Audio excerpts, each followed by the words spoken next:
Join the chat. Let's start the show.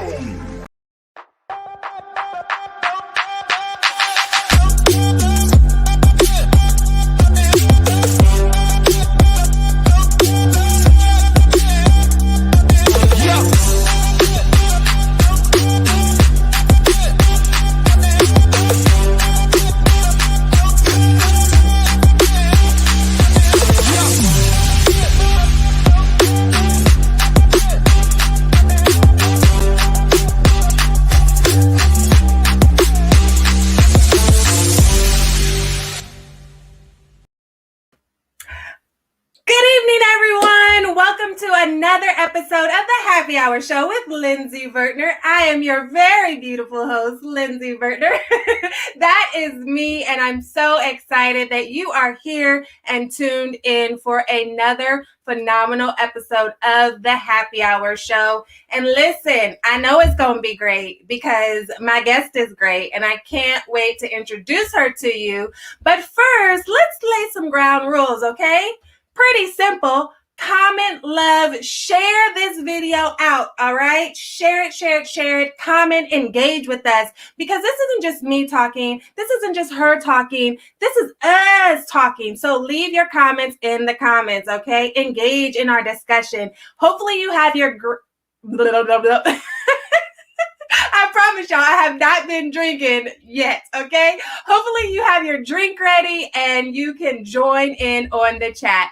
Now, if you're watching this live, then you already know what to do. Comment all the way live. And if you're catching the replay later on, then comment replay all day, okay? Those are the rules. Very, very simple. All you got to do, grab a drink, join the chat, share this video out. Easy peasy. If you've never watched the show, my name is Lindsey Vertner. I'm a peak potential strategist and transformational speaker, and mindset mastery is my jam. That is what I do. That is what I love. I walk in it, sleep in it, talk it, coach it, speak it all day, every day, okay? But enough about me.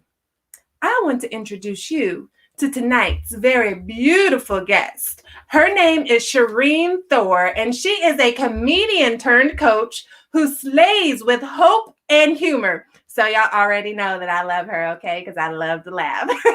She has been featured in Forbes, The Wall Street Journal, Insider, Medium, Spike TV, 97.1, AMP Radio, and so many other places. She hosts the Awaken the Rebel podcast, which is a mixture of comedy and inspiration to support people in rebelling against their limiting beliefs. Ooh, sounds juicy. So that they can live a happy, fulfilled, and authentic life. So y'all already know she is like the peaches to my cobbler, okay? So let me introduce tonight's guest, Miss Shereen Thor. Hey! Oh my, where have you been all my life? Here we are. Oh my gosh, I was watching that intro. I was soaking you in. I was like, who is she? This is so good. I am feeling the vibes and even that voice. Get in the chat. I was like, yes. We're doing it.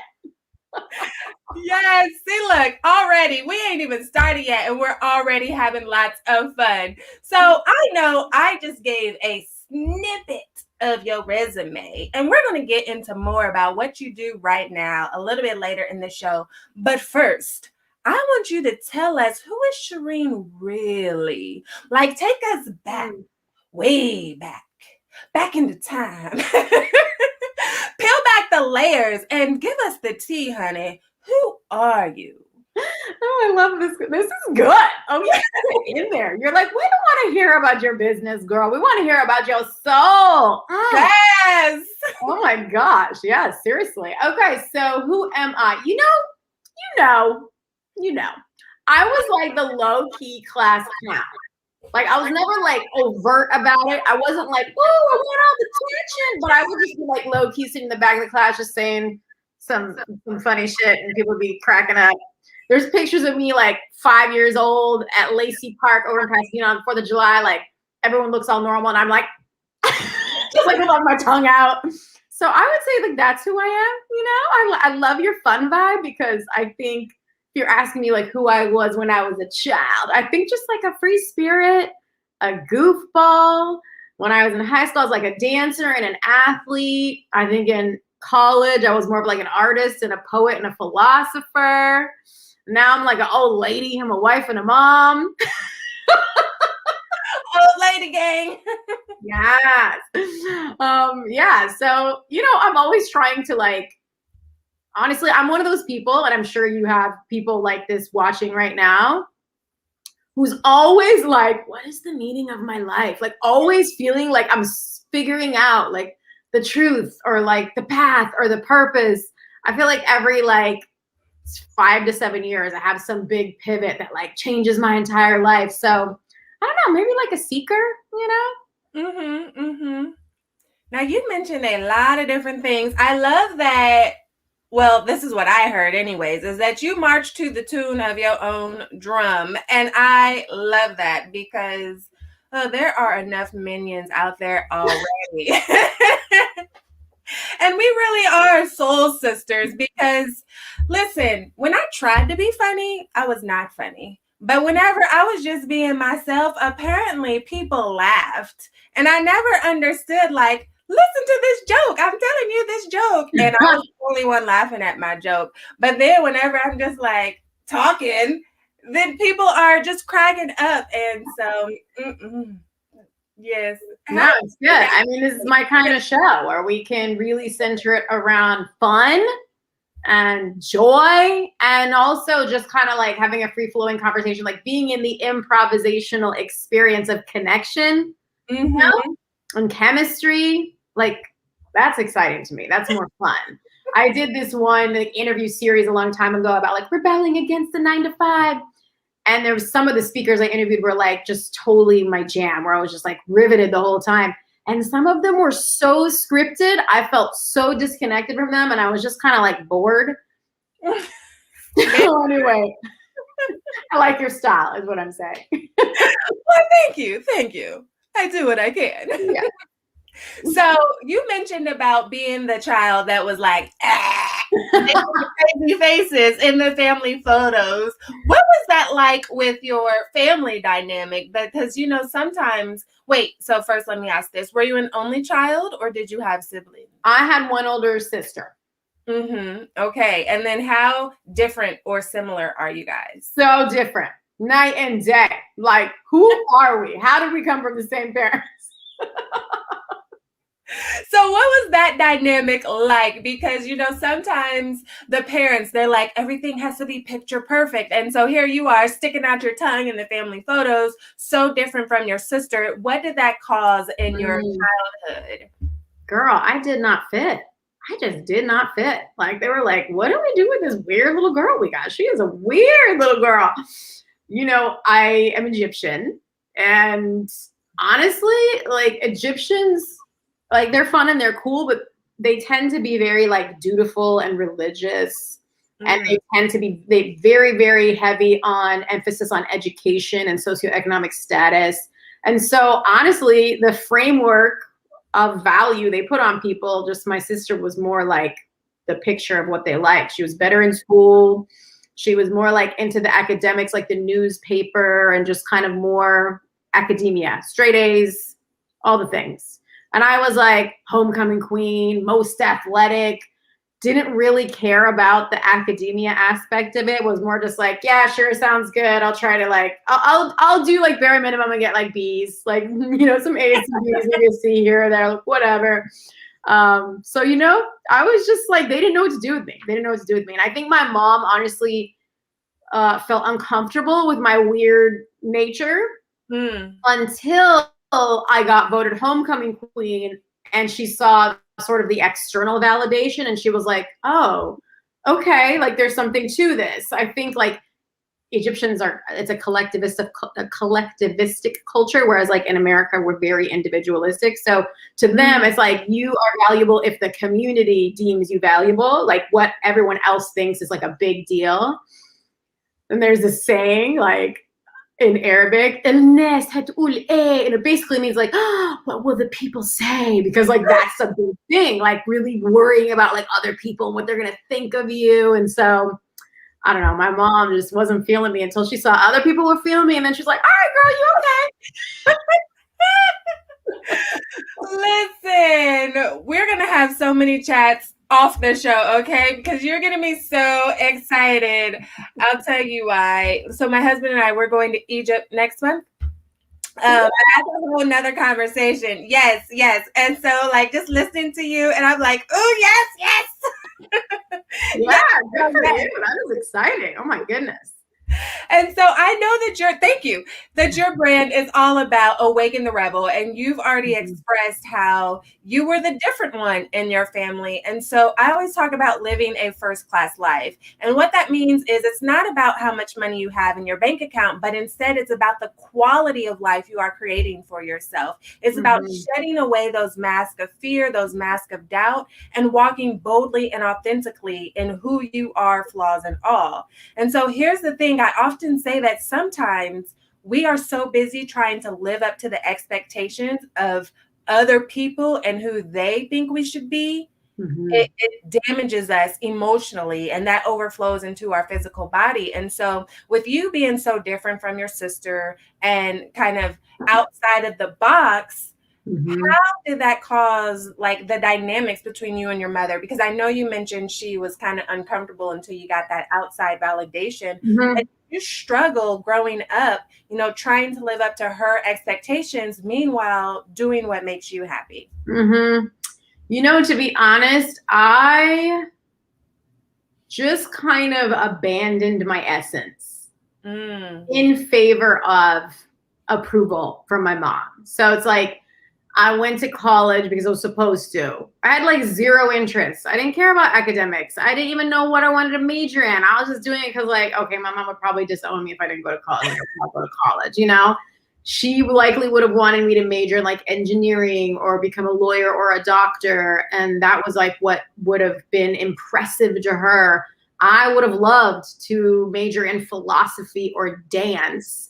But I didn't want her to be like disappointed in my broke artist ass. And so I like went for like human communications. So I was like, well, okay, I'm interested in that. And at least like, she won't totally disapprove. I'll get like a C-, you know, in life. So yeah, honestly, a lot of my path was paved by virtue of like trying to get my mom to approve of me, trying to get her to, just like check the boxes and like, you know, feel like I was okay in the eyes of my parent. And I say parent because my dad was like out of the picture at this point. He and my mom divorced when I was 1. He was actually, we're going to get dark, guys. You ready? We're going to keep it so real and so dark. Yes, that's what we like on the Happy Hour show. Yeah, we getting dirty on the Happy Hour show right now. Hashtag no judgment zone. We keep it real. Thank you. Yeah, right. You're about mindset mastery. Like you got to get real. There's no way you're going to be the master of your life or your mindset if you're not keeping it real about what's what. So anyway, my dad was unfortunately physically abusive. So they divorced when I was 1. And that was dark and unfortunate. And it was just who he was. In a weird way, I feel like this was the beginning of me becoming obsessed with human behavior. Like, why is this man who does love us and wishes he could do better still this way? Like, I knew he didn't intend to harm anyone, and yet he was beside himself. He could not actually function. And so it was what it was. My mom left him. And like, I'm so grateful to her for the courage she had to do that, because we would have been dealing with his crazy ass our whole lives. But luckily, he was kind of out of the picture. We did visitations and stuff, but it was just like, you know, he was over there.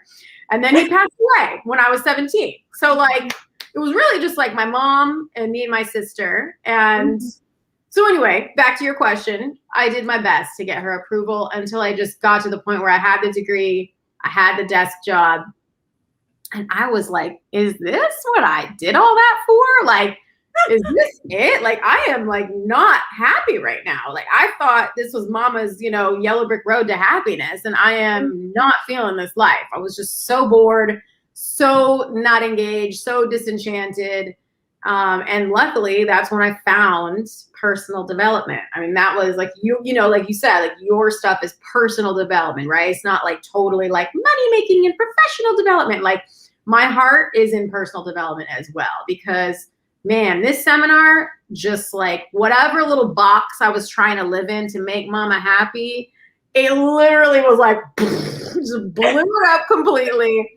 And I quit a master's degree and I started doing stand-up comedy. And it was like, for the first time in my life, I was alive, you know? I love that. I love that, because I always say personal investment is the best investment. And so many people, unfortunately, don't recognize that. When you say yes to yourself, you are indirectly saying yes to everybody else as well. But we're too busy trying to live up to everybody else, say yes to them and no to ourselves and what truly makes us happy. And so listen, y'all, if you're just tuning in, you're watching the Happy Hour Show with myself, Lindsey Vertner, and my gorgeous guest, Miss Shereen Thor. And we have already been diving through the nitty gritty, and it's only getting better from here. So make sure you grab your drink and join the chat. Leave your questions, leave your comments down in the comments section, because this is between all of us. And listen, we already have a question coming in, but listen, Angela, I see you. We're going to save your question because we're going to play a little game with all of the questions later on in the show. So make sure you don't go anywhere and you hold on to that thought. But I see you. I want you to know I see you. That's a good question. Yes. And so before we get back into this chat, I think that this would be a great time to play a little game that I call... What's in your cup? Yeah. Girl, that voice is doing it for me. What's in? I feel like I'm like, yes. Oh my God. That's not my voice. So this is the part of the show where we play a game that I call What's in Your Cup? That was my echo effect. So if you are drinking at home, it doesn't matter if you got a party in your cup or not. Put what you're sipping on down in the comments below, and our guest is going to share what's in her cup. Then she's going to give us a little cup cam action. And if you don't have a drink in your hand, then what were you thinking? It's okay. Put what you wish you were drinking, and then go make yourself that after the show. Okay? So, Miss Thor, please tell us what's in your cup. Okay, so this is a creamy chocolate shake. I'm on like a healthy health plan from Optavia.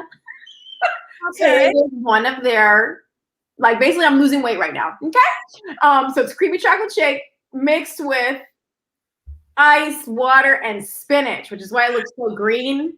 Gotcha. It tastes like chocolate, so I'm happy right now. Gotcha. So talk about out of the box, because you were giving me so many vibes. First, you have it in this nice, beautiful margarita wine glass here. And so you think there's going to be a party inside the cup, but then it's green. And I'm like, what green alcohol? Now, granted, I don't know all the drinks in the world, but I've never seen a green. Like, I've seen a bright lime, but not like the mucky, muddy type of green. No. And then you say it's chocolate, so we have the glass, then we have the color, and then you say it's chocolate. And I'm like, now, last I checked, chocolate was brown or white. Or it was really, really dark, but it was never green. And so, Gotcha. It is your hot chocolate. No, not your hot chocolate, but your chocolatey spinach mix of shake drink. That's right, girl. And it's delicious. Cheers to everybody. Oh, yes. You in the chat. I never was a big fan of chocolate, but I'll take your word for it. I love me some shakes. Over here, Miss Angela, she has vodka, Campari, and soda. Yes. Got a party in her cup.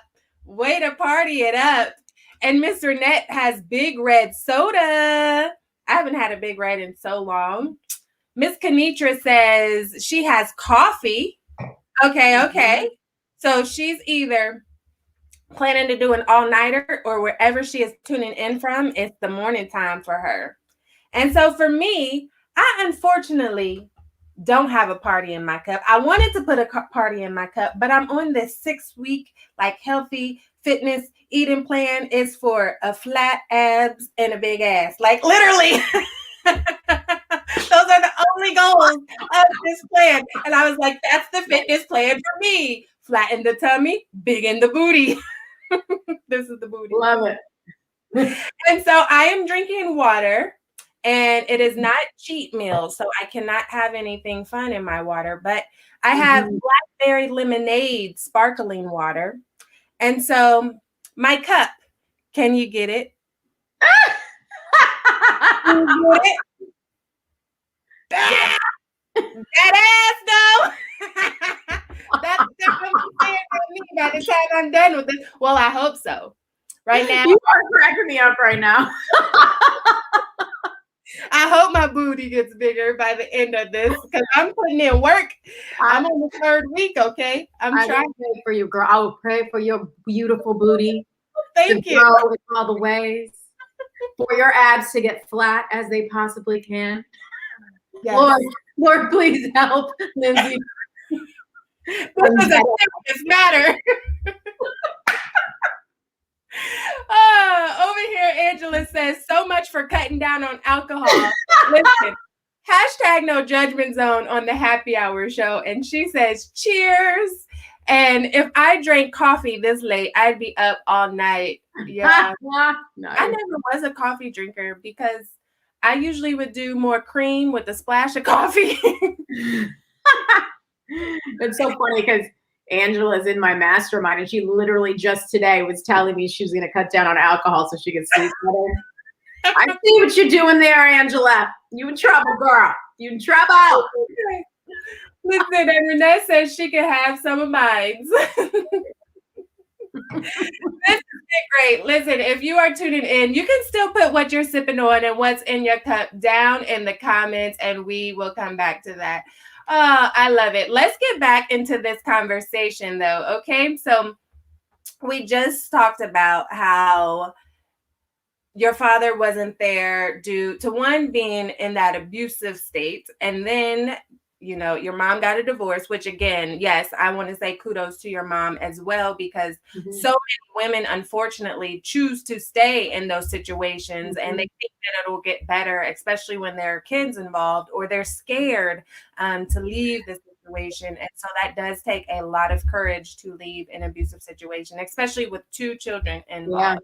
So that's off to mom. And then kind of didn't have that relationship there. And so you were trying to live up to your mother's expectations. And so you just talked about how you went to school, you got the job, and it wasn't fulfilling for you. You weren't happy.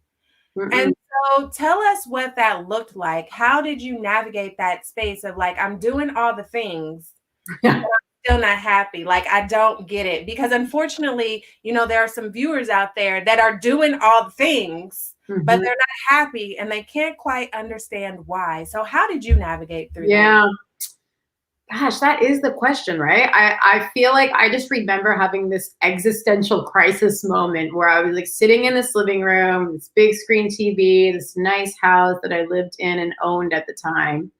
I had like a pool and a barbecue outside, and I was just by myself looking around and really just felt like this cannot be it. Like, to just go to work and come home, to pay the bills, to have this place, to just, this is it? Like, I don't know. I just felt that deep sense of dissatisfaction and disenchantment with my own life. And to be honest, to empathize with everyone viewing who might be feeling this, I did not know what to do at all. I literally was like, why am I not happy? Like, what's wrong with me? Like, I should be happy, right? Like, this was the yellow brick road my mama laid out. I check all the boxes. Why do I not feel happy? I was actually quite confused. And I think, like a lot of women do, just kind of went, oh, there must be something wrong with me then, instead of moving forward powerfully. And so I was a confused lady for a while. Went to that seminar. Yay for friends who nag, because I have a friend who nagged me to go to the seminar. And I thought I was too cool for school and I didn't want to go. And I literally paid. First one in. Oh, you saw that? Listen, okay, I hate to cut you off, but for real, I am sorry to burst your bubble, sir, but unfortunately, you are not the first one in here. So this streams out to multiple platforms all at once, and you're like the 50th. I'm sorry. Big 5-0. Makes you feel better. You tuned in live, which means you get bonus points. You get extra brownie points, okay? Because you beat all the 50 million people that are going to watch it afterwards. And did you know what? It's going to air in the UK, and it won't even air in the UK until months down the line. And so you're going to beat all of those people. So technically, you're like pretty early, Pharrell. Yeah. It's going to air on Amazon Prime and Apple TV and Fire Stick and all of those. And that's still like months down the line. So you beat all of those people. There you go. But you weren't the first. Sorry, bro. Sorry. Okay. Sorry. Go ahead. Play. Where were we? So I didn't know what to do. Had the friend who nagged. I signed up for the seminar to get her off my back. I showed up, arms crossed, asking for a refund. Honestly, was just like, I don't even want to be here. I don't even know why I paid for this. Why did I do this? And it changed my life. It literally changed my entire life. There you are. I was like, she left me. Where did Lindsey go? I missed her. Listen, okay. Listen, y'all. This is just an absolute best episode, okay? Here's what happened, because now I have to pull you in. I don't want nobody to think I done caught the Rona or anything like that. So what had happened was I took a sip of my drink and I didn't quite swallow it right, and I started to choke.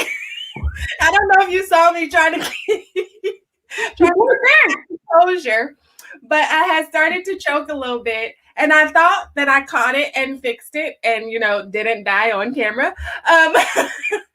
But I didn't, and I only made it worse. And so, like, the cough was only getting worse, and I was like, oh my gosh, they're going to think that Lindsey is losing it. So I was like, let me just give Miss Shereen the spotlight for a moment and try to clear my throat out so that we can continue on. But I promise I didn't leave you. Are you back? Are you okay? Are you going to make it? Okay. I am. Thank you for your condolences, I'm glad you're good. Now, next time that happens, I'll know what's going on, and I'll just keep going. Yeah. So, you were talking about friends. Yes. Oh yeah. So I went to the seminar. They had this refund policy, like, girl, you don't get your money back until you go through the whole thing. If you go through the whole thing, you decide you still didn't get anything out of it, we'll give you your money back. So I was like, okay, fine. I'm grateful for that refund policy. So all you guys out there that are business owners, your refund policy might really help somebody out. Okay, I was that person. And honestly, at the seminar, that was when I realized I was deferring all of my life choices to outside, whether it's right, and everybody does this, whether it's your mom, your friends, your family, your peers. I was living my life for what other people or how other people would judge. Mm-hmm. And inevitably that leads you down a road to unhappiness, because you got your own navigation system inside. You got to look at your own map. If you're looking at somebody else's map, you're going to get lost.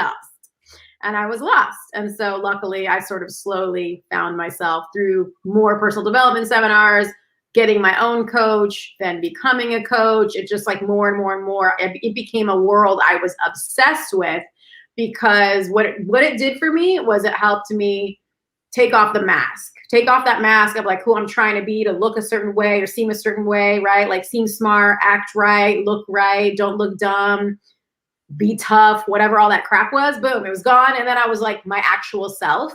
And I was like so happy to just be the real version of myself, Unfortunately, so many people just don't recognize how important that is to their quality of life. Mm-hmm. Because when we try to live up to other people's expectations, we never quite meet the mark. And it's a constant struggle. Like, okay, I got to do it. I'm going to meet it. And then you fall short because it's someone else's expectations. And then, like you said, you start to feel not good enough. Like, what's wrong with me? Why can't I meet this mark that somebody else placed up on me. And it's not until we shed away all of those things and do what makes us happy that we truly start to live. Like, we can't live for our significant others. We can't live for we can't live for our parents and for everybody else. We have to do what makes us happy. And I know that can be hard because sometimes we might get pressure from, say, parents to be a certain way, like how you mentioned earlier. And so we feel like we owe it to them. But we also have, this is the unpopular opinion, but we have to remember that our parents were their own people and they had their own life to make happy or not make happy, just like everybody in this world is their own person and they have their own choices to make themselves happy. Because like you said, it starts from the inside and goes out. Like, if you are constantly looking for happiness in the external things, then all it takes is for that external thing to be removed and you're depressed and you're not happy anymore. So you have to find it on the inside. So true. It's so true, girl. Happiness is an inside game. Great. Yes. I love you. I love you. So you started to take off those masks and do your own thing and start to be who Shereen was. And part of that was comedy. So tell me how you fell into comedy and how you knew, like, oh, this is the thing right here. Mama's gonna be pissed off, but this is the thing. You know, she was pissed off. She was real pissed off. Honestly, I'm not a person who gets jealous or envious very often, but I found myself like sitting at this desk job that I really did not like, where I was like underpaid and overworked and underappreciated, and watched my friend on MySpace, because that was a thing, you know, like ascend into his comedy career. And I remember being like, dude, this is so cool. Like, look at him. Like, he's really doing it. Like, I was there when he was at his first open mic, and like, here he is performing at the Improv, like doing his thing. And I would feel jealous. And I remember thinking that was like so weird.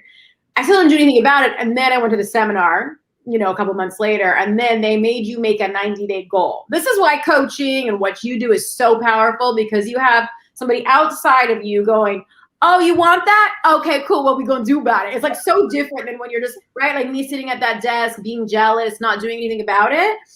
When I finally went to that seminar, they were like, okay, you're gonna make a 90-day goal.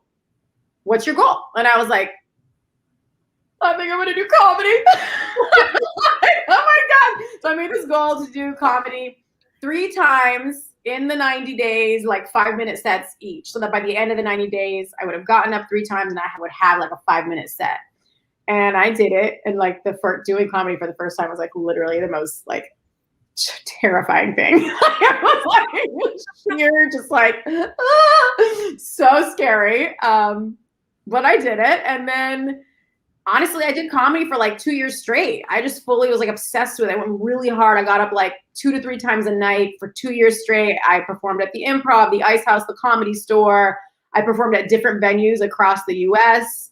Did a little tour, you know. Hey. Right? But then I felt this thing of like, I don't love this anymore. I just started to feel empty about comedy, and I was so confused. I was like, what is going on? Like, why do I feel like this? I thought this was going to be my jam. Like, I always wanted to be an entertainer, right? Like that little 5-year-old goober girl in the picture, like comedy made so much sense. I was like, why is this not it?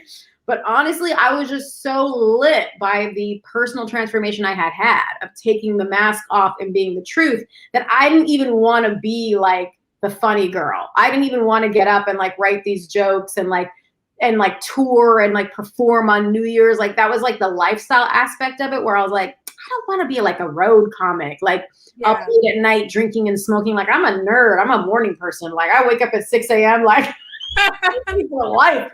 And like by 9, my brain's like, we done, you know? So I was just kind of like, I don't think that's the life I want to live. And so again, I sort of had to pivot. And that's really honestly been a lot of my life, is like finally learning to trust myself, finally learning to act on my own intuition instead of outside noise. And then following that more and more, pivoting more and more, and always just getting kind of like closer to where I'm ultimately meant to go, you know? I love that. I think that's very key to point out for the viewers and the listeners is that one, when you first started comedy, you said that you were terrified, okay, but you did it anyway, and you're here and you survived. So many people allow fear to control them and stop them from taking action. And then 10 years down the line, they're wondering, like, how am I in the same spot? Shoulda, coulda, woulda. It's because you allowed fear to control your actions. Mm-hmm. And so you said, nope, I'm going to try it anyway. I'm terrified, but I'm going to do it. And then you loved it despite not being quote unquote successful. Mm-hmm. But the most successful people fail all the time. And so it's not give up that you truly fail. So you just learn how to make it better. And then you also mentioned the pivot, because I hear this as well a lot, like, oh, maybe it's too late for me to do that. Or, you know, I'm getting old, I can't do that anymore. Maybe if I would have started that in my early 20s or as a kid or something, but I don't have time for that. But listen, as long as you are breathing, you can pivot on anything that you want to pivot on. If it no longer brings you joy and happiness, okay, pivot. Let's do something else that does bring you joy and happiness. So I love that you are so willing to say, okay, this isn't working. Sure, let me try this now and move it this way. Let me reevaluate what brings me happiness in this moment. Yeah. And it's funny because I remember I had a comedian friend who had just gotten like big time and he got a show on VH1, and I had coffee with him because I was having this like comedic existential crisis where I was like, why don't I want to do this anymore? I'm confused by my own self. Like, why don't I want to do this anymore? So I was kind of going to him as like someone who was more successful than me in comedy, like hoping for like mentorship or whatever. And he just looked at me and said, the fact that you're miserable on stage means you're about to get really good. Like, he was encouraging me to stay. And I was just like, what? Like, you know, and it kind of, in a weird way, kind of made sense, because one of the things that steered me away from comedy is that a lot of the industry is very unhappy and deals with a lot of mental health issues that go addressed. You know what I mean? And that was another thing where I was like, that's not the life I want. I don't want to be a successful comedian who's miserable. Right. I'm not interested. No, like, happiness was always my jam, always has been, always will be. And so I pivoted over to coaching, and then it became really about like, how do I be an impeccable coach? Went through a legit coaching program that was a year long. And then it was like, well, how do I run a coaching business? How do I even be an entrepreneur? So then I started to get on the whole learning about business and learning how to do all the things. And dear Lord, that's a whole like, you know, that one goes forever. Like, always learning as an entrepreneur. You know, and then I just figured out through kind of some of like joining the club, you and I, that's how we met, right? Being in this cool program for women. Really like create the one thing, and the one thing that's going to be, not only will you be able to do your thing, right? Like, so I get to do my service to the world. I get to empower women. I get to express my gifts in my unique way, but also it's scalable and will allow me the lifestyle I want. So it sort of like took a while to figure out like, okay, comedy, no, that's not, it's like, there's something about that I love, but it's not the lifestyle I want. Coaching, I love it, but also I don't want to necessarily do one-on-one, and like, I don't really want to be sitting at a desk all day. And also it's a little square for me. Like when I used to think Tony Robbins when I thought what I wanted, and I think about it now and I'm like, I'm too much of a goober for that shit. Like, you know, like I could never be like this, so serious. Like, this is not my style. So it was like, you know, then I went coaching, and then I was like, okay, we got to bring the comedian back. And then it was like, okay, the podcast, like, that's a good place for me. And like the mastermind, that's good. So now it's like figured out, you know, and it just took me forever. And I was very confused a lot. So anytime anyone comes to me confused, I'm like, you're on track. You're going to be right. You're on track. You're doing great. This is exactly how you're supposed to be. You got it down. You got it down. Listen, if you are just tuning in, you're watching the Happy Hour Show with myself, Lindsey Vertner, and my phenomenal guest, Miss Shereen Thor. She is a women's empowerment coach, former comedian, and speaking of which, I think that we should play a fun game. So I have a little story that I want to share that you reminded me of, but as I'm telling that story, I need for all of the viewers and listeners right now, not if you're driving, but if you are at home listening and tuned in, then put in the comments a topic, okay? Put in a topic. And we played this game the other week with my special guest comedian, Jay Reed, and it was so hilarious. And so I'm glad that our lovely, lovely Shereen is up for the challenge. Put a topic in the comments, and she is going to make up something like a joke around it. She's going to attempt to make us laugh around that topic. Okay. Look, she's already laughing. I'm already laughing. Lower your expectations. Lower them. I'm telling you right now, I ain't funny no more. It's been too long. Okay.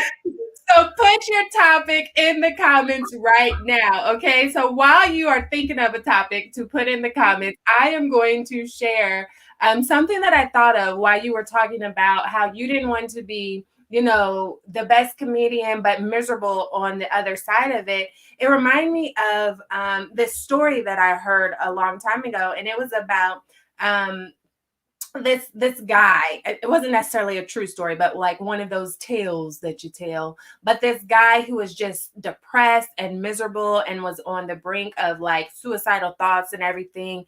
And he went into his therapist to say, like, you know, help me, doctor, because I mean, I just am miserable with my life and I just can't take it anymore. And so the therapist proceeded to tell him, like, you know what you should do?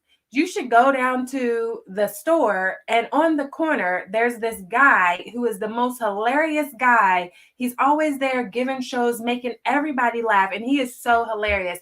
Go watch him, and he is going to just pick up your mood and make you happier. And the guy was like, I am that guy.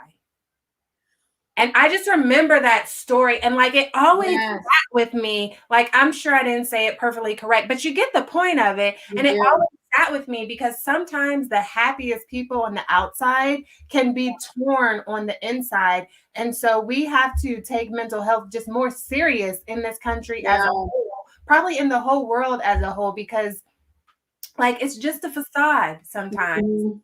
And we really have to work together to get a handle on that. And so, listen, if you have a strong friend in your life, please check on your strong friend because, you know, sometimes they are doing all that they can to hold it together to continue to be that strong friend. And so I got off on that little bit right there, but you I just had to share that story. It's so good. I mean, and honestly, you're so right. I mean, it literally makes me just think of like Robin Williams. Like, yes, like what?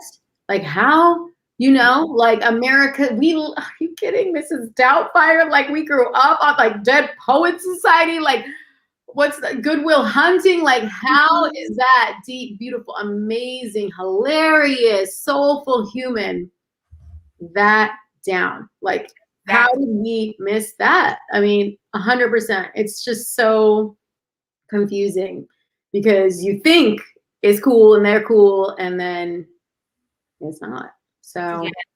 So if at any moment anybody watching or listening feels like, you know, something is going on and you have more miserable days than you do happy days, please seek help as far as a therapist, a psychiatrist, you know, find that supportive friend. You might not have the support in your immediate circle. Make yourself uncomfortable and go outside of your circle if you need to. So I'm going to get off my soapbox and then it's going to record scratch and we're going to bring it back to a happy place. I've seen some topics have came in. If you missed it, our lovely guest is going to make some jokes around the topic. So put some random topics in the comments, okay? And so Miss Madonna says, this is going to be good. Yes, if you hear it time of the week, it was so much fun. And so she has given us our first topic. And the first topic is, tell a joke about your first coaching session. So, all right. So the first time, my first coaching session, he was a bartender. and he wanted to find a career. And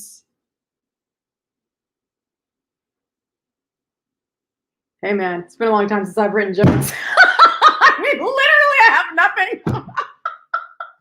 My first coaching session. I mean, joke writing is an art, girl. It's a muscle I haven't pumped in a decade. No. Dealing with kids at home during COVID. I see other topics coming up. We got old flames. Yes, old flames. And it doesn't have to be like a typical traditional joke. It could be a funny story as well. Like we can let down some of the parameters. Okay, thank you. Thank you. Otherwise, this is about to be the most awkward portion of your show. I mean, my Lord. What about old flames? Old flames. Old flames. There's a lot of those. Give us one. Old flames. No, I can't do this, Lindsay. I'm not funny like that anymore. Dude, I should have told you no. When you brought this up, I should have said it's a terrible idea. I'm going to be the most awkward. But, I was like, we could do it. Yeah. But listen, it fits right into our discussion because you are willing to give it a try, not sure how it would work out, even though you've been out of that world. And it did not work out. Let's be clear. This is what failure looks like. Okay. Looking your ass straight in the face right now. But I'm here for it. Okay. Yeah. Now I know. If I'm ever on this show again and Lindsay throws it out, which she won't throw it out there because she'll be like, no, that was. Wah, wah, wah. Move it up. Okay, third time's a charm. Third time's a charm. Let's try this one. Dealing with kids at home during COVID-19. Oh, I could probably do this one because it's just real life. This is me just being real. I mean, look, no jokes, just real talk. I'm dying. I am drowning in children. I literally cannot breathe.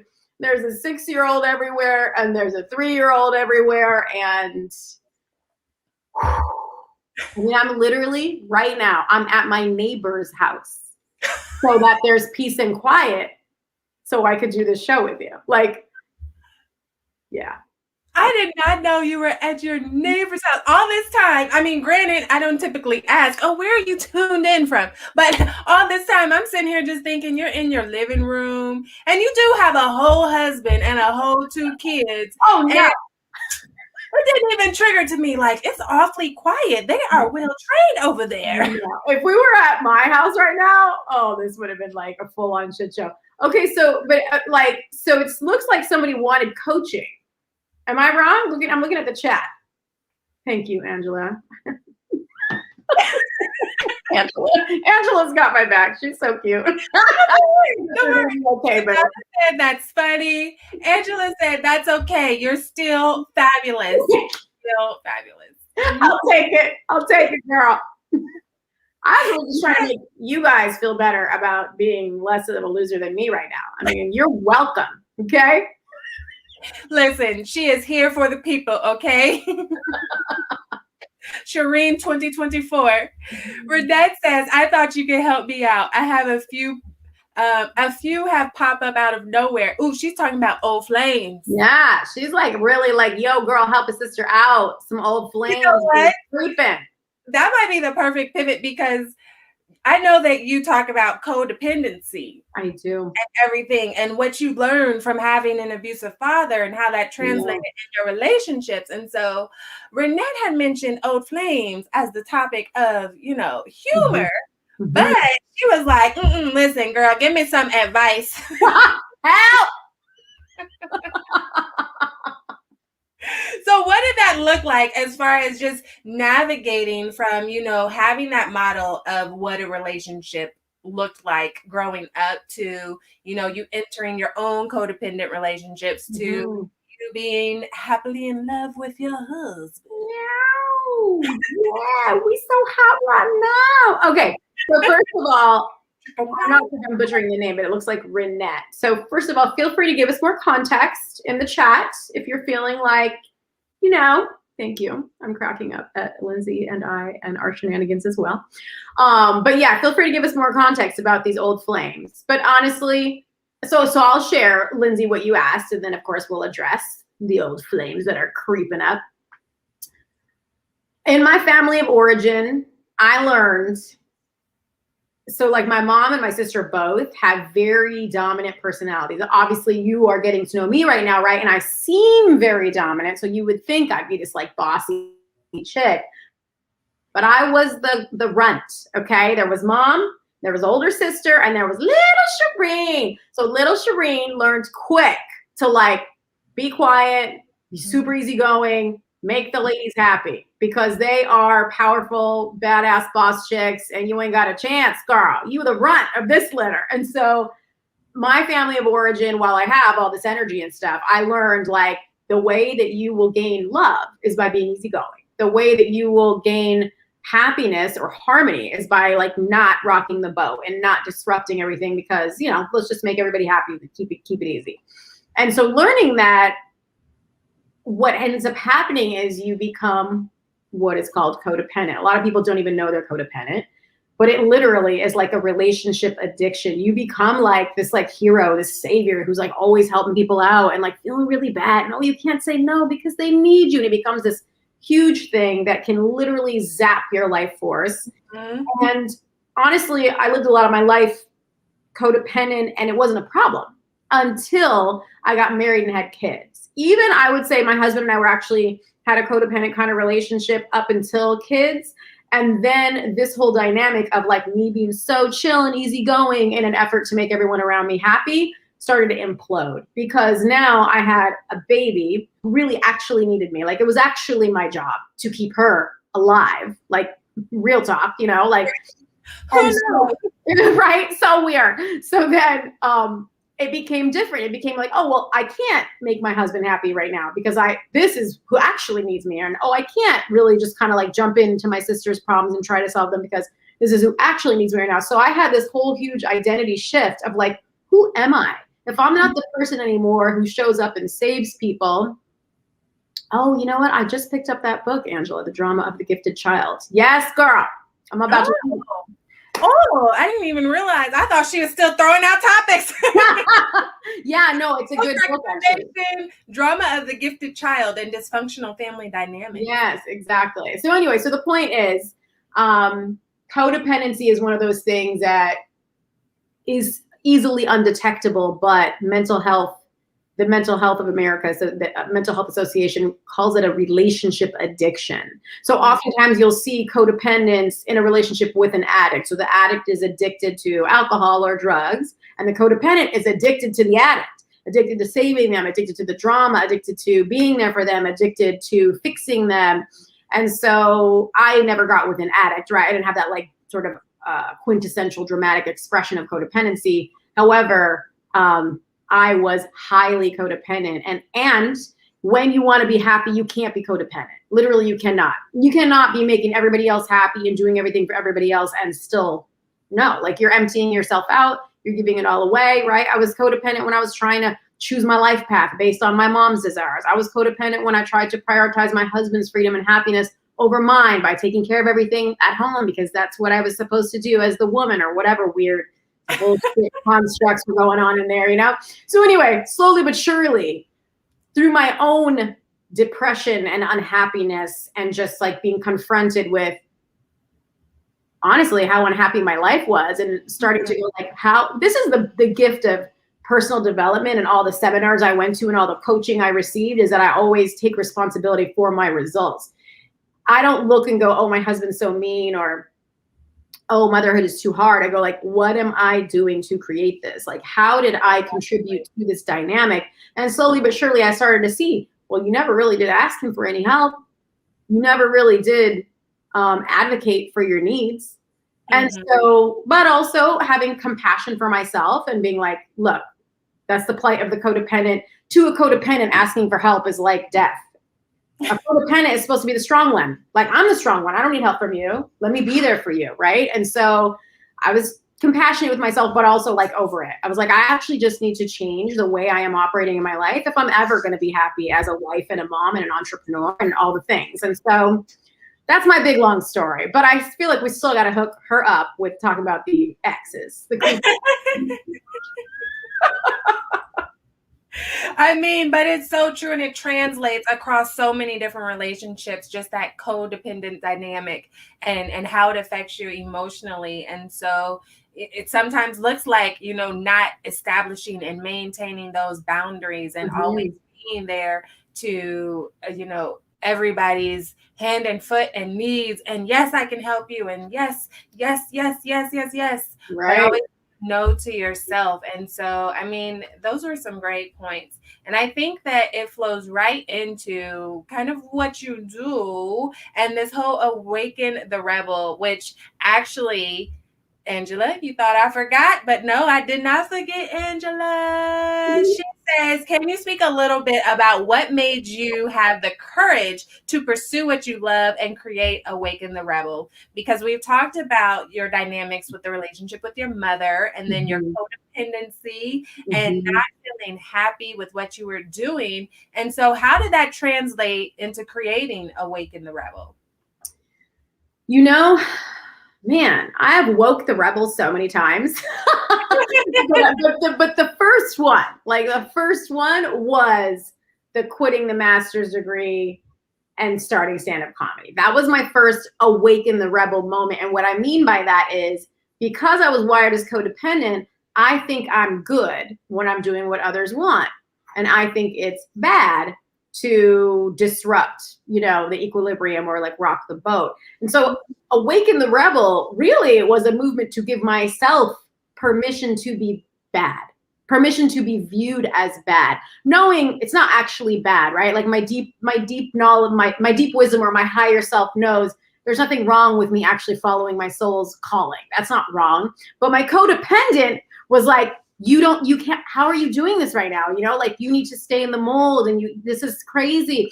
But I needed to give myself permission to be bad or be perceived as bad in someone else's eyes and just like, let it be okay. And that's really where it started, was like, let me awaken my own rebel. Like, let me just actually be bad right now and like, go do what the heck I want to do, give myself permission. And then same, right? Like awoke the rebel mom who doesn't want to just be the quintessential mom and like wanted to own a Vespa. And that's completely irrational. But who cares? So is comedy. Like, this is just who I am, like it's just part of my makeup. Let me be who I actually am, not who I'm supposed to be in a marriage, right? Right. And even now with like my mastermind and the things that I do, like I'm thinking about becoming a pilot. Like I'm crazy. It's just life, So I just always am allowing myself to do what the heck I want to do. And sometimes that can be viewed as rebellious. So that was really the sort of philosophy behind Awaken the Rebel. But Angela, you asked about like what gave me the courage to start it. I don't know, man. Maybe just like feeling like afraid I never would, like the thing that was actually like the turning point was that I always had a full-time job and I was coach on the side, like I'd throw a workshop, I'd have a few clients, but I always had my full-time job. I was very afraid to take the plunge and become a real, just like I'm focusing on this. And then I got let go. And that's really You're fired. Exactly, literally. And I was just like, okay, I guess it's time then, because I really want to do my business. And here we are. Like the universe is maybe giving me this weird, pile of poop that's actually a little silver lining. And I'm just going to take that as a sign. And so, Angela, sometimes it's just like forced, forced courage. I always say that there's purpose in your pain, but it's up to you to identify what that purpose is. And sometimes we have situations like this that come up and it's up to you to decide, all right, is this going to break me or build me up? Because let's say like if you would have never been fired from that job, you might not be doing what you're doing today because you might still be stuck there like, all right, here I am back at this desk doing this job that I don't really want to do. Yeah. But because they fired you in the moment, I'm sure it looked like, oh man, this is horrible. But in reality, it was like, wait a minute, this forced me into doing what I really want to do, or at least attempting to do what I really want to do. And Yeah. so, it's important that we look past our current situations and look to who we're trying to become and what we desire to achieve in our lives, and know that our current situation is not necessarily our forever unless we allow fear to control us and make it our forever. Deep. Lindsey. Soundbite, girl. That's it. You need to like take that and just skip. I love you. Angela says, same thing for me. I got laid off from my executive job and started consulting full time and spent a year planning a 2-month trip to Tuscany, Italy, right before I turned 40. Yes, round of applause for you, Miss Angela. Getting laid off was the best thing that ever happened to me. Absolutely. And we are already at the hour and I can't even believe it. But, just as Angela just shared, just as Shereen just shared, you have to turn your lemons into lemonade, like the cliche saying says, okay? Like, you make the decision if you are planted or if you are buried. You're the seed, and the seed needs dirt to grow. But when you decide that you're buried, that means you're suffocating, you're overwhelmed, it's darkness. And so you have to make the intentional shift to say, you know what? I'm not buried, I'm planted, and I'm about to bloom and grow. It might take a little bit, but I'm gonna get there. I've never heard that before. That's great. Yeah. You decide if you're planted or if you're buried. That's like, I felt that. I felt that right here. I felt that right here. Right here and right here. Both places. I feel you feeling it. Thank you. So tell us about your resource that you have for the viewers, your happiness cheat sheet, which I know is phenomenal. I'm going to have to go grab it and check it out. And everybody listening and tuned in should too. Tell them about this happiness cheat sheet. I will. Okay, so I took the science of well-being through Yale and started to study also positive psychology. And I've sort of compiled it all into this happiness cheat sheet because when I had my first baby and I was all postpartum depressed and started to like pivot, I realized, I was putting too much emphasis on success, thinking that outside things would make me happy. And they weren't, right? Like I had the marriage and the baby and all the things, and I was still feeling like really dark. So I was like, okay. So I started to really study happiness. Everything I've studied is in here. And the crazy thing is, it's like fairly simple to do things that science says will raise your levels of well-being and happiness. And so I am like ADD all over the place. So I literally print out my own cheat sheet. That's what you gotta do. Right? Like, so that you have it up and it's just easy reminder. Have I done this today? Have I done that today? Because these are the things that are going to make a difference in terms of my happiness every day. And it's funny because I feel like as a coach, we help people go after their dreams. Like we help people jump off the cliff and do the comedy or, start the business or write the book. And one of my biggest things is really helping my clients be happy while they're going after things. It's very easy to push happiness out into the future, to defer this, and it becomes this carrot we're always chasing, and we never freaking get it. And that is like so depressing. So this was my effort to kind of, calm us all down. You can go after your dreams. I want you to get your dreams, but I also want you to be happy while you're on the journey to your dreams. And to me, that's mastery, right? Like honoring your ambition and being happy while you're on the journey. Like that's really a place of magic. Absolutely.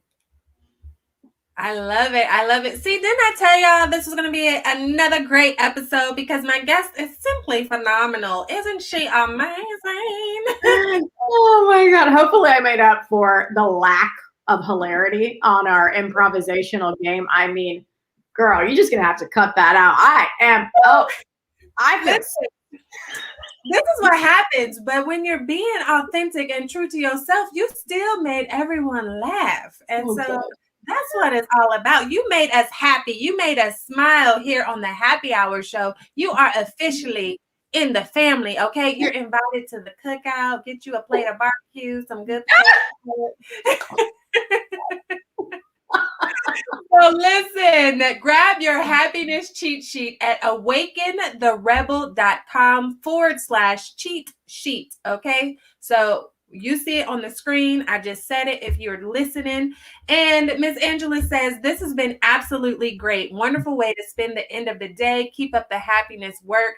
Thank you for tuning in. We appreciate you. I know that you can be doing anything else in the world right now, but you are tuned into the Happy Hour Show, and I am grateful for that. So if you want to stay updated on future episodes of the Happy Hour Show, then make sure you sign up for updates at bit.ly/happy updates. Okay. You see it scrolling across the bottom of your screen. That's bit.ly/happy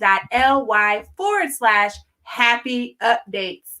And follow my phenomenal guest, Miss Shereen Thor, Women's Empowerment Coach at www.awakentherebel.com. Follow her on Instagram. Oh no. Why y'all didn't tell me that was misspelled? It's missing a W. Oh, really? Wait, I looked at it too, and I didn't catch it either. Awaken the Rebel. No, you're good. I just added the W. Like, okay. See, look, guys. This has been just a whole life lesson of an episode. Go after your dreams. You might fall down, but you just get up and you keep going, and you will survive, and everything will be okay. That's right. Over here, these last comments says, Angela, thanks again for doing this, Lindsey. Absolutely. This is my pleasure. And thank you to our lovely guest.